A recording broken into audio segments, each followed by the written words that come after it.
எவ்வளோ பேன் வரும்? தலை ஃபுல்லா பேனாதான் இருக்கு. ஈரும் பேனும் எம்மா என்ன பேன் இருக்கு. சனி நேரெல்லாம் எழுத்து இழுத்து இழைச்சி தானே உடியேன். ஸ்கூல்ல யார் பக்கத்துல இருப்பா நீ? இவ்வளவுக்கு பேனை அப்பிட்டு வாரா? என் பக்கத்துல ஸ்வீட்டி தாம்மா இருப்பா. நான் கரையில தான் இருப்பேன். அவளுக்கு பேனே கிடையாது தெரியுமா? லின்சி, இந்த பியானுக்கு பிள்ளைகள் ஏதோ எண்ணெய் வேப்பெண்ணெய் ஏதோ மருந்துலாம் உண்டுல, மெடிக்கல்ல சில நேரம் பிள்ளைகள் வாங்கி தேய்க்கலாம். அதே மாதிரி ஏதாவது வாங்கி தேய்க்க கூடாதா? இவ்வளோ பேனை வச்சுக்கிட்டு அசிங்கமெல்லாம் இருக்கு. இங்க கண்ட எண்ணெயை தேய்ச்சிக்கிட்டு முடி அவ்வளவு பெய்யக்கூடாது. பொம்பளை பிள்ளைலாம் முடியெல்லாம் இருந்தாதான் அழகா இருக்கும். ஐயா, அந்த எண்ணெயை தேய்ச்சா என்ன வாடை அடிக்கும் தெரியுமா? எங்க கிளாஸ்ல ஒரு பிள்ளை தேய்ச்சிட்டு வருவா. அவளுக்கு இதே மாதிரி தான் என்ன பேன் உண்டு.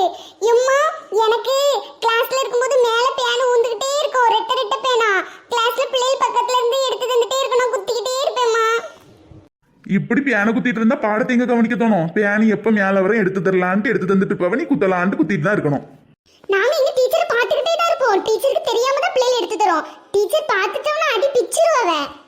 லின்சி, நீ தொடர்ந்து மறக்காம இல்லைனாலும் இந்த பேனை சீவி சீவி விடு. அப்படி சீவினாலே கொஞ்சம் குறைஞ்சிரும். ஆமா, இப்படி பேனை வளர விடாத. பிள்ளைகள் பேனை தான் சுரிஞ்சுக்கிட்டே இருக்கும். ரத்தத்தை பாதி பேனையே உறிஞ்சிருமே. இதே போலதான் ஜெனிக்கும் பேன் இருந்துச்சு. அவ டெய்லி மறக்காம வந்து இழைப்பா.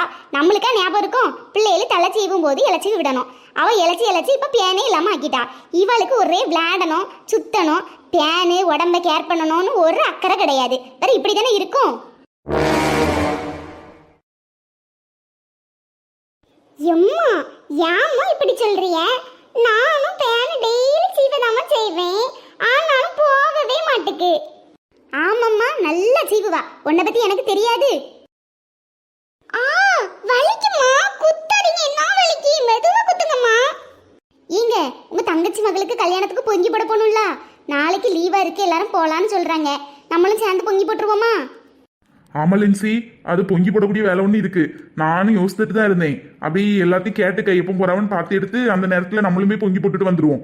வேற தனியா பொங்கி போடணும்னாலும் கஷ்டம் தானே. ஆளோடி ஆளை சேர்ந்து பொங்கி போட்டுடலாம். ஐ ஜாலி. நாளைக்கு நம்ம அத்தை வீட்டுக்கு போறோம். சூப்பர், எல்லாரும் வருவாங்க. ஜாலியா இருக்கும். ஏங்க, ஒரு நாள் துணி கடைக்கு போகணும். ஒரு சேலை எடுக்கணும். பிள்ளைகளுக்கு ஒரு செட்டு ட்ரெஸ் எடுக்கணும். கல்யாணம்லாம் வருவில்ல, ஒரு புதுசா ஒரு ட்ரெஸ் எடுத்து தாங்க எல்லாத்துக்கும் ஒரு செட்டு. ஆமா லின்சி, நான் எடுக்கணும்னு தான் நினைச்சிட்டு இருக்கேன்.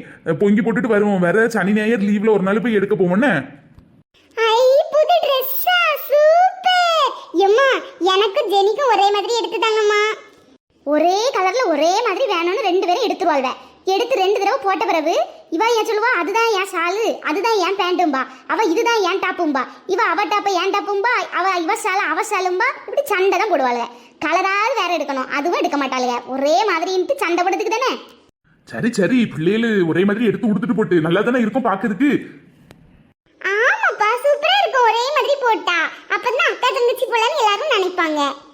சரி மக்களே, அப்பா உங்களுக்கு 2 பேருக்கும் ஒரே மாதிரி எடுத்து தரேன், சரியா? ஓகே. இடி, இந்த சீப்பை எடுத்து 2-3 இழச்சி அந்த வெள்ளை துணியில எடுத்து ராவு பேனு ஈரி எல்லாம் வந்துடும். குத்திட்டு அம்மா சித்திட்ட பெரியமட்டெல்லாம் ஃபோன் பண்ணி கேட்கேன் யாரெல்லாம் வாரா வரலையேன்ட்டு. எம்மா, நீங்களே பாருங்கம்மா. சீப்பு வச்சு இழைச்சோம்னா என்ன வலிக்குமோ? அந்த சீப்பு என்ன மண்டை பிச்சுட்டு வர மாதிரி இருக்கும். இடி, அப்பந்தான் அவ்வளோ பேனு ஈரும் வெளியே வரும். அன்னைக்கு வேலை இருக்குல்ல, 2-3 இழைச்சிட்டு நல்லா எண்ணெயை வச்சு பின்னி மடக்கி போடு.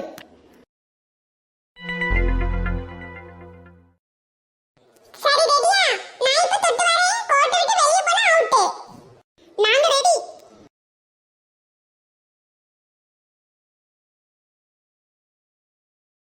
ஜூலி, ஓடு ஓடு. எம்மாடி, நான் இந்த பக்கம் வந்துட்டேன். ஸ்வீட்டி, மாட்டிடாத, ஓடு. ஸ்வீட்டி, நீ அவுட். நான் தொட்டுட்டேன். இல்ல, என் மேல படல. நான் ஓடி வந்துட்டேன். ஸ்வீட்டி, உன் முடியில பட்டுச்சு. இல்ல, என் முடியில படல. தூர போங்கடே, நான் ஒண்ணும் வரல. எத்தனை நேரம் கிண்டி கிண்டி வரேன். பட்டுச்சு முடியல. நீ அவுட், வெளிய போ. அப்பதான் நான் மறுபடியும் தொட்டு வருவேன். ஜூலி, என் மேல பட்ட மாதிரியே இல்ல. ஸ்வீட்டி, முடியில பட்டதால உனக்கு தெரிஞ்சிருக்காதா இருக்கும். பட்ட மாதிரி தான் இருந்துச்சு. ஆமா, நான் நல்லா தொட்டேன். அவன் முடியில தான் பட்டுச்சு. சரி, அப்ப நான் வெளிய போறேன். ஜூலி, நான் இப்போ உன்னதான் தொட்டு வரேன். கோட்டை கிட்ட போகாத. நீ அடிக்கடி கோட்டை லேசா லேசா சம்துறா. இனி சம்துறேன்னா நீ வெளிய தான் போணும். நான் இப்ப சம்துனே? நான் சம்தவே இல்ல. இது பேசிட்டு இருக்கும்போது இவ்வளவு வேகத்துல வாரா? அப்படியே எனக்கு தொட முடியும். அதுக்குள்ள இங்க மற போயிட்டா. ஜெனி அக்கா, நீங்க அவுட். அவுட் ஆயிட்டேன். இந்த ஜூலி மட்டும் என்ன வேகமா ஓடுறா அங்க இங்கன்ட்டு. நான் கஷ்டமா இருக்கு இவள அவுட் பண்ண.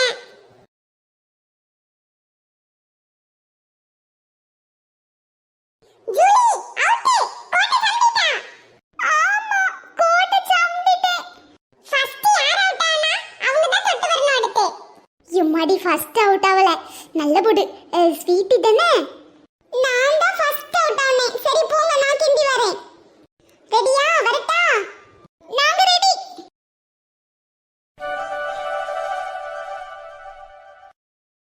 என்ன ராணி வாசல்ல உட்காந்துட்டு இருக்கா? இக்கோ வா. என்ன நீ இந்த பக்கம் வந்த மாதிரி இருக்கு? சும்மா தான் இதில் உட்காந்துட்டு இருக்கேன். வீட்டை சுற்றி ஒரே குப்பையா இருந்து சரி பெருக்கோன்ட்டு பெருக்கிட்டு இப்போ தான் இதில் வந்து உட்காந்துட்டு இருக்கேன். பிள்ளையெல்லாம் வெளியே விளையாட போச்சா நேரம் போல, அதனால இதில் உட்காந்துட்டு இருக்கேன். ஆமாம், என் பிள்ளைகளும் உன் பிள்ளைகளும் எல்லாம் சேர்ந்து தான் விளையாடிட்டு கிடக்குன்னு நினைக்கேன். ஆமாக்கோ, பிள்ளைகள் எல்லாம் சேர்ந்து தான் விளையாடிட்டு இருக்கு. உன் பிள்ளைகள் என் பிள்ளைலாம் வீட்டுக்குள்ளே வரியாக்கோ? வீட்டுக்குள்ளே இருந்து பேசுவோமா? இல்லை ராணி, இங்கே நல்லா காற்று வருவில்ல, இதுலேயே உட்காந்து பேசுவோம்.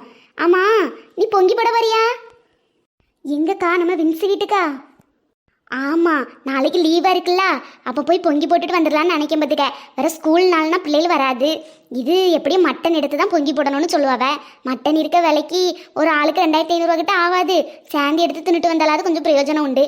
அதனால நாளைக்கு போகலான்னு நினைக்கேன். நீயும் வாரியாரா? நீ சேர்ந்து போய் பொங்கி போட்டுருவோமா? எங்கள் வீட்லேயும் அவையே பொங்கி போடணும்னு சொன்னாவ. சரிக்கோ, அப்போ நான் நாளைக்கு போவோம். காலையிலே போகணுமே. காலையில் 8 மணிக்காவது போனால் தானே எல்லா வேலையும் முடிச்சு 1 மணிக்கு சாப்பாடு கொடுக்க முடியும். ஆமாம், நம்ம அவளை எல்லாம் வாங்கி வச்சுக்கிட்ட சொல்லுவோம். எல்லாம் செஞ்சு முடிச்ச பிறகு பார்த்து எடுத்து ரூபாயை கணக்கு பார்த்து கொடுத்துட்டு வந்துடுவோம். மேரி சின்ன பொண்ணுலாம் வராவலான்னு கேட்டீங்களா? ஆமாம், அவளை 2 பேர்த்துக்கிட்டையும் கூப்பிடணும் பார்த்துக்க. ஃபோன் போட்டு ஒருக்கா சொன்னேன், சரிக்கோன்னு சொன்னாவ. வேற போயிட்டு வர வழியில் ட்ரெஸ் எடுத்துகிட்டு வந்துடுவோமா ராணி? கல்யாணத்துக்காக்கோ? ஆமாம், வீட்டில் கேட்டேன், எடுத்துக்கேன்னு சொன்னாவ. அதான் போயிட்டு வர வழியில் எடுத்துடலான்னு நினைக்கேன். இப்போ வர வழியில் தானே போத்தீஸ் இருக்குது. அந்த பக்கம் நிறைய கடை இருக்கும், எல்லாம் நல்லா இருக்கும். அங்கே போய் எடுத்துகிட்டு வந்துடுவோமா? பிள்ளைகளுக்கும் நல்லா இருக்கும். சரிம்மா, நாளைக்கு பார்ப்போம். இப்போ லேசாக சின்ன பொண்ணு வீட்டுக்கும் போய் வாராளான்னு கேட்டுட்டு வந்துடுறேன். நீ வாரியா? சரிக்கோ, நீங்கள் போங்க, கதவை பூட்டிட்டு வாரேன்.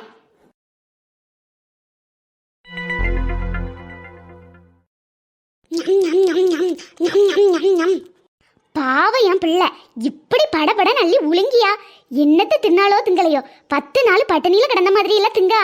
என்னத்தை தான் செஞ்சு கொடுப்பாளோ மாமியார், ஒன்றும் செஞ்சு கொடுக்க மாட்டா போல. இப்படி பட்டினியில கிடந்த பிள்ளை மாதிரி தின்னுட்டு இருக்கு.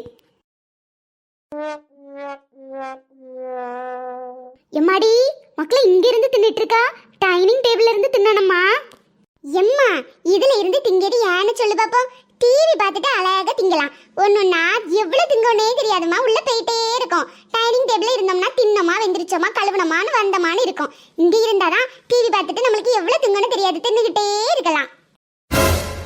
ராணி இங்க பாரு, இவ வேற வந்திருக்கா. இப்ப நம்ம பொங்கி போட போறோம்னு ஒரு பேச்சை எடுத்தா போதும். நாளைக்கு விடியதுக்கு முன்னாடி அங்கதான் வந்து இருப்பா. ஒருத்தருக்கும் ஒன்றும் மிச்சமும் இருக்காது. இக்கோ ஆமாக்கோ, இவ இருக்கா. இப்ப பார்த்து வந்துட்டோமே, என்ன சொல்லி சமாளிக்க. சாப்பிடு மக்களே, நல்லா சாப்பிடு. என்ன வேணுமோ கேட்டு சொல்லு. இட்லி காணுமா மக்களே? கொஞ்சம் தான் வச்சிருக்கேன், கூட ஒருக்கா வச்சு கொண்டு வரட்டா? எம்மாடி, ஒரு கொப்பரை இட்லியும் தட்டில தான் இருக்கு, கொஞ்சோன்னு சொல்லுவு கிழவி. எம்மா நீ அவிம்மா, நான் சாப்பிட்டுட்டு இருக்க, முடிச்ச உடனே கொண்டு வா. சூடோடு சாப்பிட்டாதான் நல்லா இருக்கும். இக்கோ என்ன நடக்குங்க? சின்ன பொண்ணு செத்தா. நீ சாப்பிட்டுட்டு மக்களே, அம்மா வச்சு கொண்டு வரேன். ஐயோ, இவ்வளோ 2 பேரும் எப்போ வந்தாளுங்க? எம்மாடி நீங்க எப்போ வந்தியே? இப்ப தாத்தே வந்தோம். சுமதி நல்லா இருக்கியம்மா? எப்போ வந்தா? ஞம் ஞம் நல்லா இருக்கு சித்தியோ. ஞம் ஞம் ஞம் காலையில தான் வந்தேன். ஞம் ஞம் ஞம் பேசும்போதாவது திங்காம பேசியாளா? எம்மா இட்டி சின்ன பொண்ணு இருக்கலா? ஆமாம்மா, உள்ளதான் இருக்கா, போய் பாருங்க. ஞம் ஞம் ஞம் ஞம் ஞம் ஞம் ஞம் சூப்பரா இருக்கு வடை. எம்மா கூட ஒரு பிளேட் வடை கொண்டு வா. ஞம் ஞம் ஞம். என்னத்தே, உங்க மருமகன் வரலையோ? வந்திருக்காருமா, தூங்கிட்டு இருக்காரு. ஆமா, சுமதி மட்டும் இருந்து சாப்பிட்டுட்டு இருக்கா, மருமகனை காணலன்னு நினைச்சேன். ஆமா, நம்ம சுமதி இருக்கல்ல, சின்ன பிள்ளையில இருந்தே நான் சமைக்கும் போதே டேஸ்ட்டுக்குன்னு கொஞ்சம் கொஞ்சம் எடுத்து சாப்பிட்டு பழக்கம். அதனால அவளுக்கு அந்த பழக்கம் இன்னும் உடலை. இப்போ கொஞ்சம் சாப்பிட்டுட்டு எடுத்து மருமகன் சாப்பிடும்போது கூட இருந்து சாப்பிடுவா. பின்ன அவர் கூட இருந்து சாப்பிடலன்னா நல்லா இருக்காதுல்லம்மா. அட கடவுளே, டேஸ்ட் பார்க்கறதுக்கு இவ்வளவு திங்கா? வயிறா பானை சட்டியா?